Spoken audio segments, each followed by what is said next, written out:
Elira didn't cry anymore. She used to before the soldiers came, before the fire and screaming, and the night her father didn't come home. But after that, the tears dried up like the well near the schoolhouse. Now Elira was quiet. She watched, she listened, she kept secrets.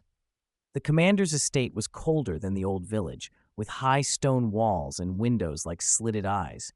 Her mother walked stiffly through its halls, her shoulders drawn up as if expecting a blow. They lived in a room meant for servants, with no paintings, no softness, just the smell of smoke and iron and old wood. Elira did not speak to the commander. He barely looked at her. That was fine. She explored when she could. There were rules about where children could go, but Elira had learned long ago that the best places were behind locked doors and broken fences. It was on one of those wanderings that she found the tree.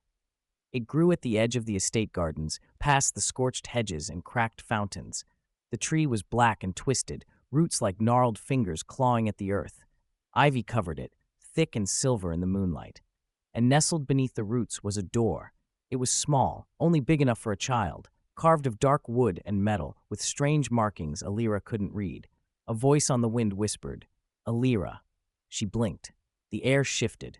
The ivy rustled. Her breath clouded the cold night. When she touched the handle, it burned, cold, not hot, and then opened without a sound. The world beyond the door was not a place. It was a feeling, a hush, a breath held too long. She stumbled into a forest, not the kind from books, but one that felt older than memory. The trees were taller than towers, their bark inscribed with symbols that pulsed faintly when she passed. Moss clung to everything, like silence. "Elira," said a voice, "you've come at last." She turned. A creature stood there, part man, part goat, part shadow, horns curled back from its head like old tree roots. Its eyes glowed amber, too deep, too knowing. "Are you the devil?" she asked. The creature chuckled. "Only to those who wish to see one." "What are you?" "I am the watcher beneath the roots. And you, Elira, are not just a frightened girl. You are the last heir to the kingdom between." She said nothing. Her fingers clenched. "This world," he said, spreading his arms to the moss-covered trees, "was lost when men forgot how to see. It lives in the cracks, between breaths, between thoughts, between life and death." Elira frowned. "This isn't real. Is the fire real? The screams, the smell of burned cloth? Real is only what we choose to believe." She swallowed. He knelt. "You may go back, or you may stay and take your place. But first, you must prove yourself." "How?" "3 trials, one for each truth you must face. Fail and you forget. Succeed and you remember who you are." The path twisted through ruins. Pillars toppled. Statues wept. The watcher's steps made no sound, yet Elira's echoed loud and sharp. They came to a clearing where the sky dripped ash. In the center stood a cracked mirror, 10 times her height. "This mirror shows what you refuse to see," said the watcher. "To pass, you must enter it." Elira approached. At first, she saw herself. A small girl with 2 big eyes and dirt-smudged cheeks. Then the glass rippled, and she saw her old village. Her father laughing, her mother singing. A birthday cake with too few candles, then fire, soldiers, screams, a hand yanking her from under the bed, her mother pleading, a gun. Elira cried out and staggered back. The glass fogged, then cleared. Now it showed her, standing alone, staring blankly, fists clenched. She was not crying, not yelling, just watching. "I didn't do anything," she whispered. "You survived," said the watcher. "I wanted to scream. I wanted to stop them." "You were 7. She shook her head. "It wasn't enough." He said nothing. Elira stepped forward. The mirror shimmered. She touched it and passed through. They arrived at a long table set in the ruins of a temple. Candles floated in the air, casting flickering shadows. The table groaned with food, fruits glistening with honey, steaming bread, roast pheasant, cakes stacked high. Around the table sat children, dozens, all her age, all smiling.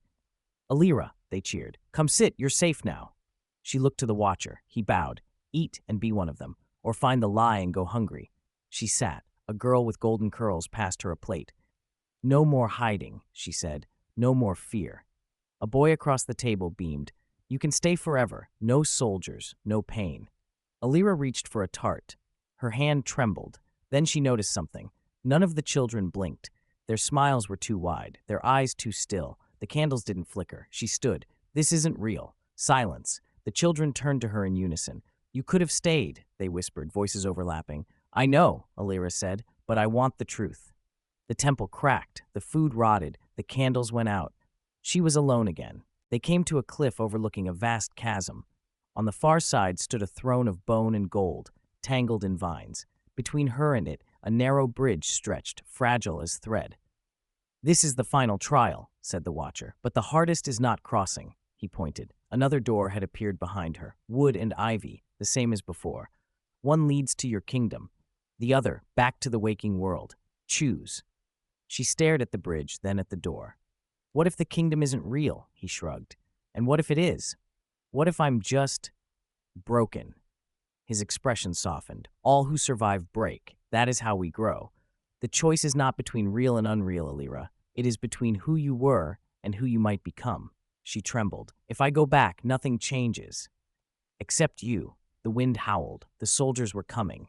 She felt it in her bones. In the real world, there would be pain, her mother crying in the night, but also maybe something else. She turned from the bridge and walked back through the door.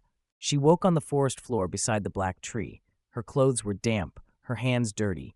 The ivy-covered door was gone, but something had changed. She no longer felt small inside. The commander was gone. The estate lay abandoned, half-burned. Her mother was silent for days, then began to speak again, softly, stories of before. Elira listened, and sometimes when no one was looking, she would find a quiet place beneath the trees. She would close her eyes and listen. A whisper on the wind. You remembered, and she would smile.